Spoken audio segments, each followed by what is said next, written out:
ఓ హర హర మహాదేవ. ఈరోజు నేను దబ్బకాయ పొక్కించానండి. దాని గురించి కానీ దబ్బకాయ శుభ్రంగా కడుక్కుని పొడిగుడ్డతో తుడుచుకున్నాను. మెంతులు, ఆవాలు, ఎండుమిరపకాయ, ఇంగువ, వేరుశనగ నూనె సిద్ధం చేసుకున్నాను. పచ్చిమిరపకాయలు ఇలా దబ్బకాయ ముక్కలు కోసుకున్నాను.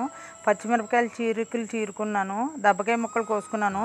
పొయ్యి మీద మూకుడు కాలేసుకుని వేరుశనగ నూనె వేసి దాంట్లో పోపు దినుసులు వేసి ఇలాగా దోరగా అయ్యేటట్టు వేయించుకున్నాను.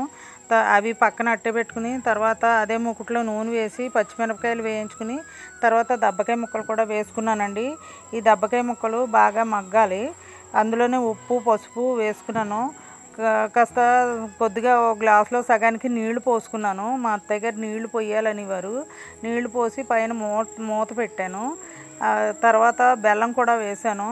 ఈ పులుపు చేదుగా ఉంటుంది కదా, పులుపు, ఉప్పు, ఈ కారానికి కొంచెం బెల్లం వేస్తే బాగుంటుంది, చవిరుచిగా ఉంటుంది. ఇలాగో ఉడికిందో లేదో చూసుకున్నాను. మొక్క ఉడకదండి, ఇలాగ దగ్గర పడింది. అది ఉడికి ఇలా దగ్గర పడింది. దగ్గర పడిన తర్వాత ఈ పోపు పక్కన అట్టపెట్టిన పోపు మిక్సీ పట్టుకున్నాను. మిక్సీ ఇలాగ పట్టుకుని తర్వాత ఈ దబ్బకాయ ఉడికిన దాంట్లో, ఈ పొక్కించిన దాంట్లో ఉడికిన దాంట్లో ఈ పోపు వేసి ఇలాగా పైకి కిందకి శుభ్రంగా కలిసేటట్టు కలుపుకున్నాను.